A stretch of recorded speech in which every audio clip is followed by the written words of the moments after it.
Hello and welcome back to the Redhedge Podcast. As every month, we are here with the investment team. Thank you, Voon and Raphaël, to have came with me today to, as usual, try to discuss on what we think about is happening in the financial market, specifically into the credit market, and try to analyze what are the threats and the risks the market is underweighting right now overall. So where shall we start? It's been a month since we discussed last time. Sometimes I keep saying the same things all over again, and I think this time is one of them. But we have had some moves. We have had rates selling off quite fairly. A bit of a, for the first time in history, on recent history, we have had European Central Bank and Fed, US Central Bank, diverge.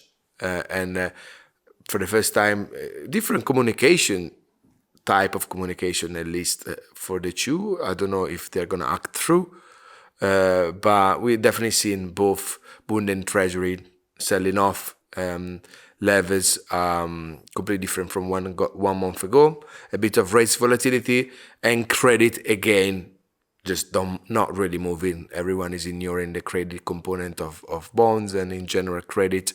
Maybe the CDS are moving a bit more than bonds, but bonds are at the tides or through the tides. What did I recap it properly? What did I miss? Yeah, thank you, Andrea. Happy to be here as always.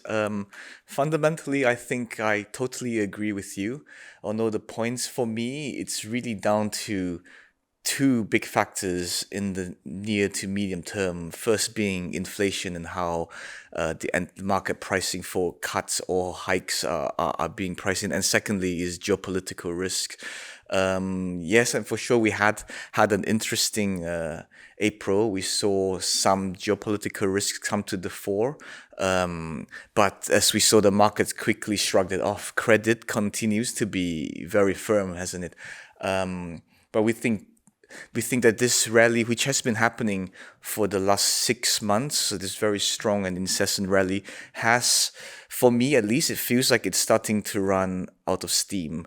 The fundamentals, or at least the technicals, continue to be quite strong in terms of fund flows and in terms of cash balances between in the real money accounts, for example. But even these, I feel like it's starting to slow down as inflows is starting to flatten out for the year. So with spreads going very, very tight, I feel like it's kind of coming towards a floor where now the barrier to go even tighter is much, much bigger because we've now come to a very compressed level. So if we see some more negative catalysts which could come in the form of higher rates for longer or some kind of geopolitical risk escalation now or later this year, given that also the US elections are coming up, we could see, the market starting to worry a bit and reprice risk premium back into credit spreads. That's what I think. Definitely, what I've seen for the first time, and I don't know if you've seen in your sectors as well, is we sawed off on the escalation of the conflict, and of course there was some sellers into the weakness, but usually what we are used to say in the last year or two is whenever everything quiets down, there is actual bias. They try to pick the bottom of that move. For the first time, I haven't seen bias in credit. I have actually seen sellers after everything has repriced back. Obviously, equity moved back, and bonds. I've witnessed in my sectors sellers, which is a big sign. Of course, everything is still repriced tighter. Street market makers are happy to buy risk. The inventory is still very light. I don't think there is a problem with absorbing those sellers, but the big information that I think is precious is the fact that there were not substantial amount of buyers. There were more small amount of sellers compared to what the market could take, and the month-end flows felt very neutral, not substantial bias once again, even through the passive and in general opportunistically PBs or any month-end type of flows. But Raf, perhaps idiosyncratic is becoming maybe a bit of a higher concern. We've seen the auto sector starting to undeliver. I'm not saying missing in a way that is concerning, but the cyclicality of that sector feels a bit more concerning. What do you think? Yeah, I think we're kind of getting to a phase where we're seeing some pockets of the economy starting to, those that are the most rate sensitive, you're starting to see a little bit of weakness. The consumer isn't quite as willing to take on new car loans at these much higher percentages. So we see a little bit of weakness there, and at the same time, inflation, especially in the services sector, is just still very sticky, and that's definitely not coming down as quickly as people expected. And so, as a result of that, I think a lot more people are drawing comparisons to the 70s, where we saw, after the sort of initial inflation, we saw a little bit of a calming down, or the signs that the situation was improving. And afterwards, we saw a big uptick again in inflation. What is why do you think Europe, and we've seen when was it, a few weeks ago, Lagarde was quite strong by dovish in her words, and the communication of this June cut is quite strong, I would say, compare are we taking it very wrong here? Do you think is why they're so strong in communicating this cut? Why waiting is not an option? What do you think? What do you think will happen? I mean, is there a possibility maybe a small cut and a bigger pause, which I think is market is pricing right now, like a small cut because they have to show a pattern, but then waiting for longer after that first cut in Europe? What do you think is the most likely scenario here? So my view is that I think some people have this notion that the ECB tends to follow the Fed into cuts or hikes, and so which then leads that if the Fed does not cut before, then the ECB might not do it. But then the reality is that the economy, or at least the data in the US, continues to be pretty strong. And that's also one primary reason why inflation has continued to be elevated, because of the hot economy in the US. Like jobs has been very strong, unemployment very low. Perhaps some PMI is a bit mixed, but in general, the data in the US is much better than Europe. So there could be a scenario where the ECB starts this cutting cycle, or the first cut anyways, earlier than the US. In fact, that's more or less what the market is roughly pricing in now. We don't particularly have a strong view of this. My view is that the ECB is keeping this optionality to be able to do so. And in case the European economy starts to slow down despite higher inflation, they still would be willing to do one or two cuts this year and see how it goes, or keep the optionality for themselves. High yield and cyclical we discussed briefly, but higher levered issuers and companies have been struggling. We've seen several idiosyncratic situations. Raf, which one in terms of sector exposure is concerning you mostly, and what do you think is worth to keep an eye on? Is again a real estate the next one, as we discussed last time? What do you think? Yeah, I think the one area in high yield and in investment grade that I look at is those issuers that have huge debt stacks. I think the ones that are incredibly reliant on issuing bonds and have high needs to constantly refinance that are going to suffer the most, because their average coupons are going to go up quickly. They are sometimes not typically high yield businesses. They're just incredibly levered. And so any small downtake on their operational side, which can happen in any type of sector, has a much bigger and much faster impact on their creditworthiness. So the example that we've seen in the past few weeks has been Altice, a very levered French telecoms business that's expanded across a large number of countries in the past few years, and then very quickly got into a lot of trouble. Definitely, we've seen as well support for some more less resilient sector to higher for longest type of situations. We have seen real estate issuers such as CPI issuing bonds and placing it quite easily, I would say. After initial fear of unsuccess in placing, we have seen a good demand for the bond themselves, which still shows how strong is the liquidity in the system. And in the end, because everything is compressed, the cyclical, the more higher risk is compressed to the higher quality. Why not sectors like real estate shouldn't be compressed into everything else, as rallied massively this year, but still leaves a fair amount of space in compression, further compression. I don't like the trade. I actually rather take the other side of the trade eventually. Maybe not now or not in a general as a sector, maybe some more idiosyncratic stories. I really don't like this trade, but this is what is happening. Is like market is absorbing quite well even real estate risk. What can shake things around?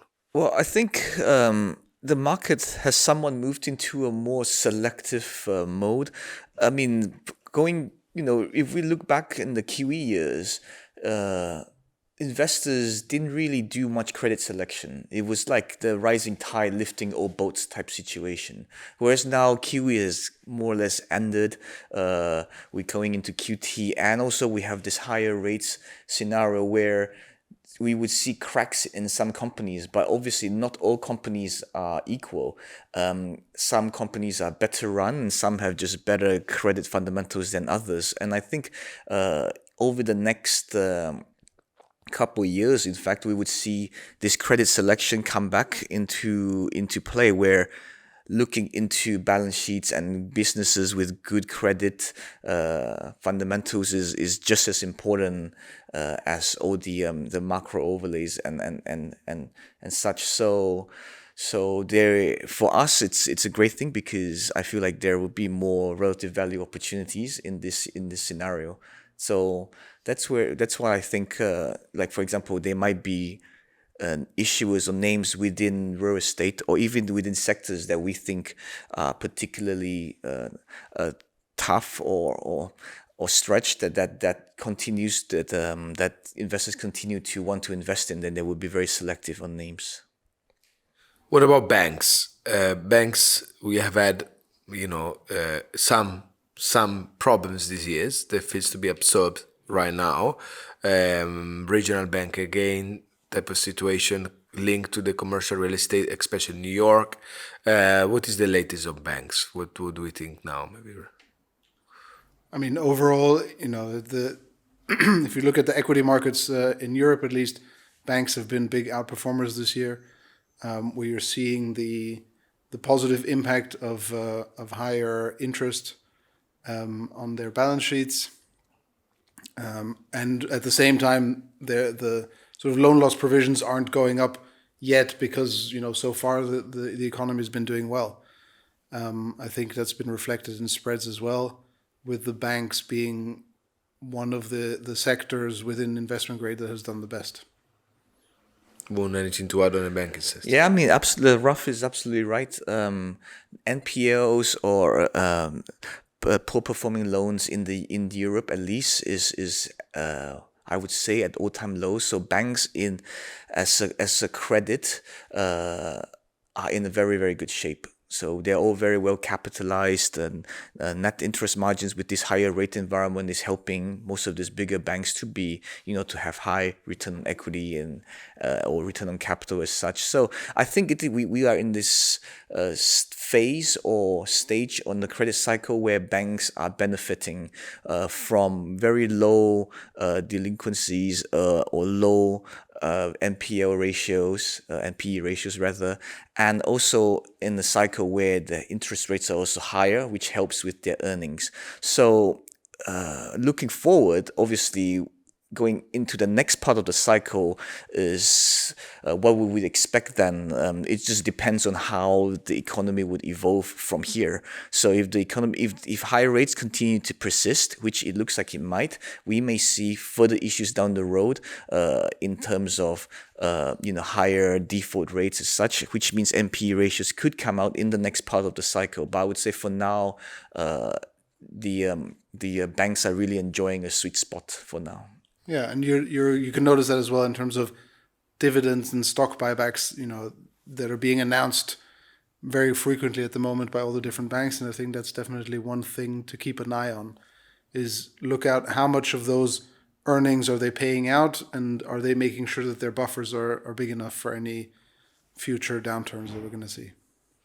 The country risk here in Europe. Of course, we have had quite a long period with no problems, almost, and sometimes when nothing happens, gets a bit underweighted. And I think Italy is the one I'm keeping an eye on for obvious reasons, but we know most likely the reinvestment of the pandemic program, although the QE and pandemics programs are ending at the end of the years.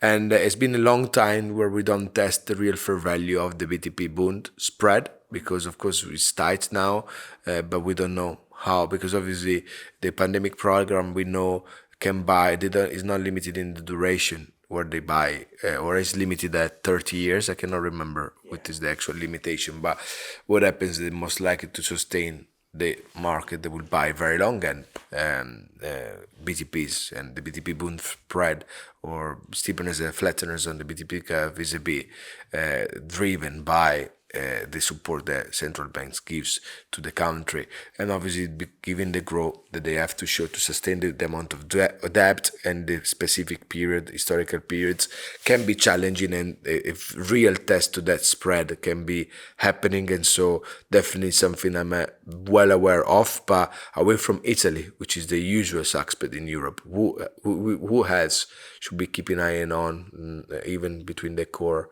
countries, any specific worry that we have in any? From my perspective, the sort of one trend that we're seeing across all of Europe is the rise of more extreme or sort of far right or right-wing parties. So I think that, and understanding how that changes the dynamics in terms of how much they are willing to spend, what it has in terms of demographics.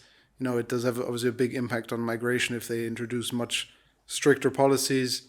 So I think that's definitely something to keep an eye on. We've got European elections coming up in a couple of weeks or months, and we'll get a much better idea of how strong that sort of shift to the right has been in Europe. Absolutely.